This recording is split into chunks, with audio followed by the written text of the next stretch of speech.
اسلام کے اندر جو ہے وہ حقوق انسانی جو ہے انسانی زندگی کے ہر مرحلے اور ہر پہلو کا احاطہ کرتے ہیں. یعنی کہ انسان ابھی پیدا نہیں ہوا، قبل از پیدائش جب بچہ حالت جنین میں ہے، جی یہ اللہ کی امانت ہے جو اس عورت کو عطا ہوئی ہے، جو اس مرد کو عطا ہوئی ہے. ایک تو یہ، دوسرے یہ کہ اسلام میں اس مرحلے ہی سے بچے کا جو حق ہے، اس کی جو زندگی کا حق ہے، اس کو قانونی حیثیت دی ہے دین اسلام نے. تو یہ سارے حقوق العباد کے اندر، یہ ساری امانتوں کے اندر جو ہے، اور یہ سلسلہ حقوق العباد کا مرنے کے بعد بھی جاری و ساری ہے کہ تم ان کے لیے استغفار کرو، ان کے لیے دعا کرو. اس کو عام کر دیا اللہ نے اور اس کے حبیب علیہ الصلوۃ والسلام نے. امانت میں خیانت کرنا، ابھی جو جیحان نے بتایا کہ کیسے کیسے عذاب ہے، تو یہ عذاب کیا کم ہے کہ آپ احتیاط نہ کریں. آپ کے اوپر ایک ذمہ داری، ایک منصب، آپ تو خلیفۃ اللہ فی الارض ہیں اس دنیا میں. آقا ہمارا تاجدار کائنات صلی اللہ علیہ وآلہ وسلم کی دعا اگر ہمیں یاد نہیں ہے تو کم سے کم اردو کے اندر ہم یہ کہا کریں اللہ تبارک و تعالیٰ سے کہ الہی مجھے خیانت سے بچائے رکھنا تمام معاملات میں، کہ یہ بہت ہی برا اندرونی ساتھی ہے.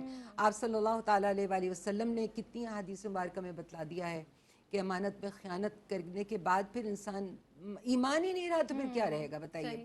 پھر اس کے لیے عذاب کی اور ساری وعیدیں جو ہے وہ ظاہر ہے اس کے لیے یعنی موجود. سعدیہ انصاری صاحبہ، یہ اتنا نازک معاملہ ہے کہ ہر معاملات میں زندگی کے اور ہر رشتے میں آپ کو اس کی پاسداری کرنی ہے، اور آپ کو ادراک نہیں ہے کہ آپ کہاں پر غلطی کریں، اور آپ پتہ بھی نہیں چلتا، اتنی پکڑ ہے اس کی. اتنی زیادہ پکڑ ہے. تو حقوق العباد کیا ہیں، کاروبار کیا ہے، اللہ سے تجارت کیا ہے، نبی پاک صلی اللہ تعالیٰ علیہ وآلہ وسلم کے حقوق کیا ہیں، اور وہ تمام جو گزر چکا ان سب کا بھی، اور جو تمام جو آنے والا ہے، اور جو تمہارے پاس ہے اس وقت، تمہارے اندر بھی ہے، تمہارے باہر بھی ہے، اللہ تبارک و تعالیٰ کی نشانیاں اور اس کی نعمتیں، ان سب کے جو ہے حقوق ہیں اور ان کے ادا کرنے ہیں، اور وہ سب اللہ کی امانت ہیں. اللہ اکبر. یہ جو گفتگو ماشاءاللہ ابھی سعدیہ انصاری صاحبہ نے ارشاد فرمائی ہے، بہت نازک معاملہ ہے کہ ہمیں ادراک نہیں ہوتا کہ ہم کہاں پر کبھی کبھی ایسے لاشعوری طور پر بھی غلطی کر جاتے ہیں. لیکن اگر ہمیں اس بات کا احساس ہو اپنے معاملات میں، جس طرح سے سعدیہ انصاری صاحبہ نے ارشاد فرمایا کہ اپنی اولاد کے ساتھ، رشتہ داروں کے ساتھ، پڑوسیوں کے ساتھ جو معاملات ہیں، ان معاملات میں بھی اگر آپ نے اس کو درست طریقے سے ادا نہ کیا تو وہ خیانت کہلائے گی. تو میں یہ چاہوں گی جہان آپ موجود ہیں اسی تعلق کو لے کر، جس طرح امانت کے حوالے سے آج گفتگو، یہ کچھ ہمارے ناظرین کو اگر آخری لمحات ہیں ہمارے اس پروگرام کے، کچھ پیغام آپ دینا چاہیں. اعوذ باللہ من الشیطان الرجیم، بسم اللہ الرحمن الرحیم. میرا پیغام ہے آج کے دور کے جو اولاد ہیں، ہم لوگ اس بات کو بار بار بول رہے ہیں کہ ماں باپ کے اوپر امانت ہے اولاد، لیکن اولاد کے اوپر بھی تو امانت ہے ماں باپ. ان کے حقوق کس طریقے سے ادا کریں گے کہ اولاد، آج کے دور کی جو اولاد ہے ان کے ہاتھوں میں گیجٹس ہیں، ان کے ہاتھوں میں ٹیکنالوجیز ہیں، تو وہ اس کا کس طریقے سے مس یوز کر کے ماں باپ کے حق میں خیانت کر رہے ہیں. اور وہ خیانت ایسی ہے کہ جس کے نقصانات ان کو خود کو اٹھانے پڑ رہے ہیں، دنیا میں بھی اور آخرت میں بھی. اور یہ خیانت اس طریقے کی ہے کہ وہ خود پلٹ کے ان کے اپنے اوپر آ رہی ہے. تو اس چیز کو بہت ڈیپلی سمجھنے کی اور سوچنے کی ضرورت ہے. ماں باپ کے لیے بھی یہ چیز بہت ضروری ہے کہ وہ اولاد پر صحیح انداز سے، صحیح طریقے سے، دوستانہ ماحول میں اولاد کے اوپر نظر بھی رکھیں، ان کو اچھے برے کی تمیز اور تلقین بھی کریں. اور اولاد کے اوپر بھی بہت بڑی ذمہ داری ہے، کیونکہ آج کل ایک ون کلک کے جو ہے نا دوری پر بہت ساری ایسی چیزیں ہیں جو کہ آپ کو اس تک نہیں پہنچنا چاہیے، لیکن بچے آج کل پہنچ رہے ہیں اور دیکھ رہے ہیں، جان رہے ہیں. تو یہ بھی ایک خیانت ہے کہ اگر آپ کو منع کیا جا رہا ہے کسی چیز سے یا آپ کو روکا جا رہا ہے تو آپ اس چیز کو سمجھیں اور اس کو صحیح طریقے سے، آپ اس کے جو اچھے یوزز ہیں، پازیٹیو یوزز بھی ہیں، ہر چیز کے پازیٹیو یوزز ہیں، اس کو اس طریقے سے کریں، کیونکہ اس کا نقصان آپ پر خود پر پلٹ کر آئے گا. تو آپ کو بس میں سب سے اہم میسج صرف یہی دینا چاہتی ہوں کہ اپنی ذمہ داریوں کو بچوں کو سمجھنے کی ضرورت ہے کہ کیا آج کے بچوں کو ہمارے دور سے زیادہ آج کل کے دور کے بچے کے اوپر ذمہ داری ہے کہ اس کو کس طریقے سے اپنے آپ کو لے کر چلنا ہے، کہ اپنے ماں باپ کے احکامات جو وہ لوگ جاری کر رہے ہیں، جو گائیڈنس دے رہے ہیں، جو اللہ کے احکامات ہیں، ان دونوں کو اگر مد نظر رکھیں گے تو وہ بھی اپنے حقوق کو صحیح طریقے سے ادا کر سکتے ہیں، ایمانداری کے ساتھ، اور کسی کی کسی حق میں کوئی خیانت نہیں ہوگی. صحیح. سعدیہ انصاری صاحبہ بھی تشریف فرمائیں. آپ کچھ میسج ایک لائن میں کچھ میسج دینا ہاں بالکل ایک لائن میں دوں گی. یہ جو وقت ملا ہے ہمیں، بہت ہم نے ضائع کر دیا نا. اب جو ہے اس وقت مسلمان جو ہے وہ حال میں جیتا ہے. یہ وقت بہت بڑی امانت ہے اللہ کی. بے شک. اس کو ضائع نہیں کرنا ہے, اس کو کنسٹرکٹیو وے کے اندر لے کر چلنا ہے.